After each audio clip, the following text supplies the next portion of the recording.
पक्षाचे नेते विजय वडेट्टीवार यांनी बॉम्ब टाकला आहे. त्यांचं असं म्हणणं आहे की महाविकास आघाडीच्या जागा वाटपात झालेला घोळ यामागे काही षडयंत्र आहे का, अशी त्यांनी शंका किंवा संशय उपस्थित केला. त्यांचं असं म्हणणं आहे की जे जागा वाटप 2 दिवसात व्हायला हवं होतं त्यासाठी 20 दिवस लावले गेले आणि यात सगळा घोळ घातला गेला, विनाकारण वेळ वाया घालवला गेला. हे आमच्या सगळ्यांचंच म्हणणं आहे की जागा वाटपाची प्रोसेस ज्या पद्धतीनं लांबली गेली त्याची गरज नव्हती आणि ती का, कोणामुळे आणि कशी लांबली हे बहुतेक विजय वडेट्टीवार यांना माहीत असावं. माननीय शरद पवार साहेब असतील, जयंतराव पाटील असतील, आम्ही सगळे असू शिवसेनेचे, शेवटच्या अर्ज भरण्याच्या शेवटच्या दिवसापर्यंत जागा वाटप संपलेलं नव्हतं हे सत्य. कोणत्याही अलायन्समध्ये किंवा आघाडीमध्ये जागा वाटप इतक्या विलंबानं झालं तर एक अस्वस्थता पसरते, कार्यकर्त्यांना काम करायला वेळ मिळत नाही. या उलट महायुतीमध्ये साधारण 2 महिन्यापूर्वी जागा वाटप संपलेलं होतं. बाकी त्यांच्या चर्चा वगैरे काही सुरू असतील. तर विजय वडेट्टीवार यांची जी वेदना आहे ती संपूर्ण महाविकास आघाडीची वेदना आहे. चुका झाल्यात आणि त्या स्वीकारल्या पाहिजेत. अनेक ठिकाणी चुकीचं पद्धतीनं सीट शेअरिंग झालं हे आता आम्हाला कळतंय, तेव्हाही आम्ही सांगत होतो. पण आता त्याच्यावर चर्चा करण्यात अर्थ नाही, एवढंच मी सांगेन. नाना पटोले खापर फोडले, खास करून नाना पटोले आणि तुमचा माझा काय वाद सुरू होता जागा वाटप. नक्कीच वाद सुरू होता. वाद म्हणजे त्या पद्धतीचा वाद नव्हता. काँग्रेसला जास्त जागा हव्या होत्या आणि काँग्रेसला सगळ्यात कमी जागा मिळाल्या, म्हणजे जिंकून आल्या. आम्ही 20 जागा जिंकलो, पण आता त्याच्यामध्ये कशा करता वाद करायचा. जागा वाटपाला विलंब झाला हाच मुद्दा आहे. जागा वाटपाला विलंब झाला आणि त्या जागा वाटपामध्ये मिस्टर वडेट्टीवार सुद्धा होतेच की. विदर्भातल्या काही जागा वडेट्टीवारांनी सोडल्या असत्या काँग्रेस, राष्ट्रवादी किंवा शिवसेनेला, तर फार बरं झालं असतं. ज्या जागा ते हरलेल्या आहेत आत्ता या क्षणी, उदाहरणार्थ चंद्रपूरची एक जागा आहे, मला मतदारसंघ आठवतो, किशोर जोरगेवार या पक्ष आमदार होते. ते राष्ट्रवादी काँग्रेस पक्षाकडून शरद पवारांच्या लढायला तयार होते. त्यांनी तसं पत्र दिलं. ती जिंकणारी जागा होती. जयंतराव पाटील किंवा जितेंद्र आव्हाड, माननीय शरद पवार साहेब, अनिल देशमुख हे वारंवार समजवत होते की किशोर जोरगेवार हे जिंकणारे उमेदवार आहेत, ते आमच्याकडनं लढतायत, ती जागा तुम्ही सोडा. पण त्या जागेवरती 17 दिवस घोळ घातला, हे मी आत्ता सांगतोय तुम्हाला. आणि ती जागा शेवटी राष्ट्रवादी काँग्रेसला मिळाली नाही आणि किशोर जोरगेवार भाजपात गेले आणि जिंकून आले. अशा अनेक जागा आहेत. काही लोकांना वाटत होतं की आता फक्त आम्हीच जिंकू, आम्हाला जास्त जागा मिळायला पाहिजेत, देशातलं वातावरण बदललं आहे वगैरे वगैरे वगैरे. पण आमचं असं म्हणणं होतं आपण एकत्र काळजीपूर्वक लढलं पाहिजे. समोर आव्हान मोठं आहे. लोकसभा निवडणुकीतला विजय वेगळा आहे, त्यानंतर लोकसभा निवडणुकीतल्या आपल्या विजयानंतर समोरचा जो सत्ताधारी पक्ष आहे तो सावध झालेला आहे.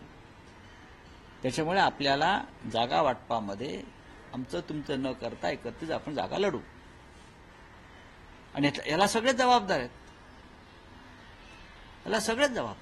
पण राऊतसाहेब, थेट प्रश्न आहे की विदर्भात जागा वाटपाच्या मुद्द्यावरून महाराष्ट्रातल्या गोष्टी घ्या.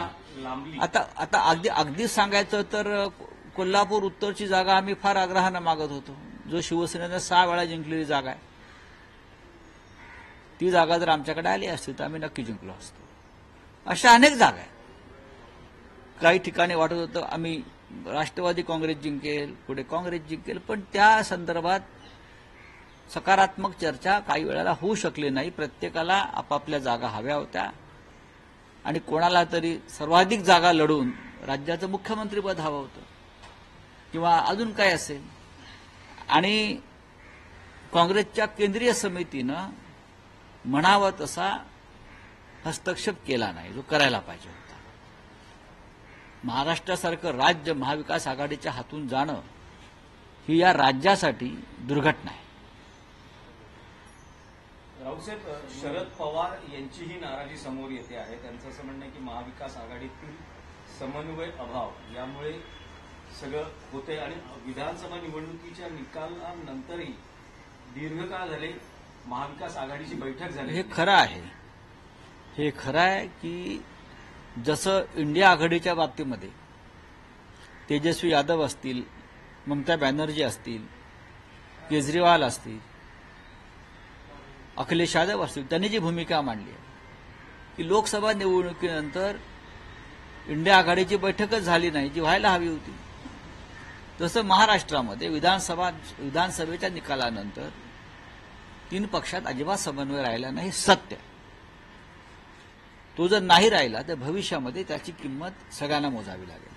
नाही, पण आता इंडिया अलायन्स ज्या पद्धतीने मार्गक्रमण करत आहे, काँग्रेस वगळता सगळेच नेते असं म्हणतात की इंडिया अलायन्स आता विसर्जित करा, कारण ती लोकसभा निवडणुकीपुरती मर्यादित. हे खरं आहे की लोकसभा निवडणुकीसाठीच इंडिया अलायन्सची चर्चा किंवा स्थापना झाली.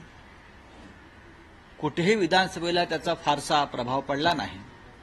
प्रत्येकजण आपापलंच घोडं दामटवत राहिलं, हे सत्य आहे. त्याच्यामुळे आता इंडिया आघाडी असेल, महाविकास आघाडी असेल किंवा इतर राज्यातला अलायन्स असेल, त्या संदर्भात लोकांनी वेगळ्या भूमिका घ्यायला सुरुवात केली आहे. आणि त्याला जबाबदार कोण, याची जबाबदारी कोणी घ्यायची? आम्ही असं म्हणतो की काँग्रेस पक्ष देशातला मोठा पक्ष आहे, त्यांचे 100वर खासदार आहेत. काँग्रेस पक्षाने पुढाकार घेतला पाहिजे सगळ्यांना एकत्र ठेवण्यासाठी. आम्ही सगळे रिजनल पार्टीज आहोत, प्रादेशिक पक्ष आहोत. आमच्या आघाडीमध्ये राष्ट्रीय पक्ष हा काँग्रेस पक्ष आहे. लोकसभेत आणि राज्यसभेत काँग्रेस पक्षाचे विरोधी पक्षनेते आहेत. 100वर खासदार त्यांचे दोन्ही ठिकाणी आहेत. साधारण जबाबदारी त्यांची आहे सगळ्यांना एकत्र ठेवण्याची आणि टिकवण्याची. नाही, पण राऊसाहेब, तुम्हाला असं वाटतं का की आता वेळ आलेली आहे इंडिया अलायन्स किंवा महाविकास आघाडी विसर्जित करावी? नाही, विसर्जित हा फार टोकाचा विषय झाला. याच्यात काय दुरुस्ती करता येईल का, या संदर्भात विचार केला पाहिजे. ज्या चुका होत्या किंवा झाल्यात त्या संदर्भात आपल्याला काही, ज्याला आपण दुरुस्तीच म्हणतो, किंवा काही वेगळा विचार करू शकतो, सुधारणा करू शकतो का, तर तो व्हायला पाहिजे. सर, महाविकास आघाडी संदर्भात अमोल कोल्हेंनी ज्या पद्धतीचं वक्तव्य केलेलं होतं, काँग्रेसची मोडलेली पाठ सरळ होत नाही, शिवसेना झोपेतून जागी झालेली नाहीये, तर शरद पवार आता एकमेव असे नेते राहिलेले आहेत, तर बचेंगे तो और भी लढेंगे असं त्यांनी वक्तव्य केलं होतं. महाराष्ट्रामध्ये बचेंगे तो और भी लढेंगे ही भूमिका कायम शिवसेनेनं घेतलेली आहे. याचा अर्थ असा नाही की आम्ही राहिलेलो नाही. आम्ही जमिनीवरच आहोत. बचेंगे वगैरे काही नाही. लढणाऱ्यांचा आमचा पक्ष आहे. आम्ही कधी झुकलो नाही, वाकलो नाही, तुटलो नाही आणि विकलो गेलो नाही. आमच्या पक्षामधले कोणी सांगत नाही की दुसऱ्या गटात जाऊन सत्तेमध्ये सामील होऊया म्हणून. आमचे 20 आमदार आहेत, त्याच्यातलं एकाचंही म्हणणं नाही की समोर जो फुटलेला गट आहे त्यात सामील व्हायचं आणि सत्तेची ऊब घ्यायची, हे आमच्यात कोणी सांगत नाही. त्याच्यामुळे आम्ही लढत राहू उद्धव ठाकरे साहेबांच्या नेतृत्वाखाली. नाही, पण राऊतसाहेब, असं म्हटलं जाते की गेल्या काही दिवसांमध्ये देवेंद्र फडणवीस यांची शिवसेना युपीटीच्या नेत्यांनी घेतलेल्या भेटी, म्हणजे उद्धव ठाकरे, ते मुख्यमंत्री आहेत ना राज्याचे, ते राज्याचे मुख्यमंत्री, ते राज्याचे मुख्यमंत्री आहेत ना. देवेंद्र फडणवीस या महाराष्ट्राचे मुख्यमंत्री आहेत. विधानसभेच्या सदस्यांनी मुख्यमंत्र्यांना किंवा मंत्र्यांना भेटण्यात गैर काय? आधीच्या मुख्यमंत्र्यांना आम्ही भेटलो नव्हतो का भेटणार नाही, याची कारणं तुम्हाला माहिती आहे. ते घटनाबाह्य मुख्यमंत्री होते. आता त्यांनी शपथ घेतलेली आहे मुख्यमंत्रीपदाची की सगळ्यांना समान न्याय देईल, निष्पक्षपणे कारभार करील. आपापल्या राज्याचे विधानसभेच्या क्षेत्राचे प्रश्न असतात. आमचे सगळे आमदार मुख्यमंत्र्यांना भेटू शकतात, त्यांच्या काय बंधनं नाही आहेत. मुख्यमंत्र्यांना भेटण्यासाठी आमच्या आमदारावरती किंवा खासदारावरती अजिबात बंधनं नाही आहेत. भेटू शकतात आपल्या मतदारसंघातली कामं घेऊन जाण्यासाठी. एकनाथ शिंदे म्हणून इतक्या लवकर रंग कसा बदलला आहे? आदित्य ठाकरे भेटीवरती इतक्या लवकर रंग कसा बदलला याबद्दल टीका करतो. त्यांचं काय लक्ष देत आहे?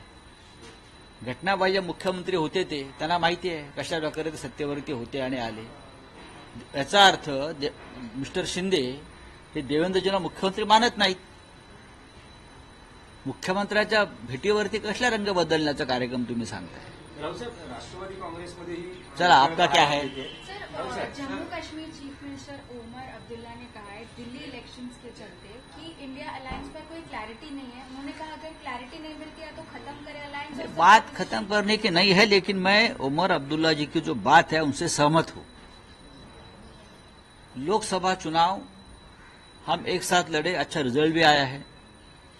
उसके बाद ये हमारी जिम्मेदारी थी सबकी, खास करके कांग्रेस पार्टी की, जो एक बड़ी पार्टी है हमारे अलायंस में, कि ये इंडिया अलायंस जिंदा रखे.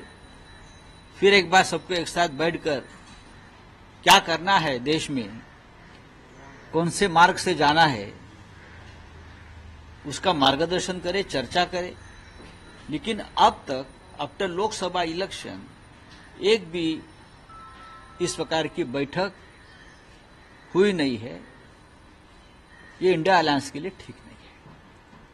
तेजस्वी यादव जी की एक बात मैं सुन रहा था, अखिलेश यादव जी, केजरीवाल जी, उमर अब्दुल्ला जी, ममता बनर्जी, सबका है कहना है कि इंडिया अलायंस का कोई वजूद रहा नहीं. लोगों के मन में इस प्रकार की भावना अगर आती है तो उसके लिए इस अलायंस की सबसे बड़ी पार्टी जो है वो जिम्मेदार है. कम्युनिकेशन नहीं है, डायलॉग नहीं है, चर्चा नहीं है. उसका मतलब है इंडिया अलायंस में सब कुछ ठीक है या नहीं, उसके बारे में लोगों के मन में शंका है. सर, पवन खेरा भी यही कह रहे हैं कि इंडिया अलायंस सिर्फ लोकसभा के लिए, उसके अंदर हमारी कोई जवाबदारी नहीं. तो बता दीजिए, जाहिर कर दीजिए कि नहीं है, तो हम अपने अपने मार्ग हम चुन लेंगे.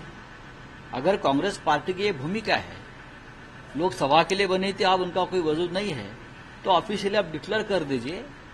और बाद में ये मैं आपको बताता हूं, फिर वापस इंडिया अलायंस नहीं बनेगा अगर एक बार ये टूट गया तो.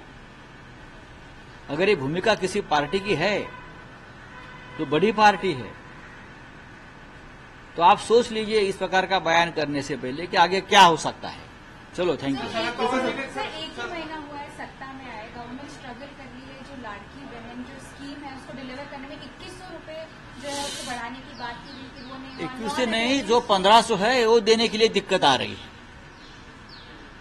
वो तो इलेक्शन जुमला था, चुनाव जितना था, 1500 रुपया में बहनों के वोट खरीद लिए. अब बंद कर देंगे और वापस जब चुनाव आएगा तो आखिरी महीने में दे देंगे. ठीक है, चलिए, थैंक यू.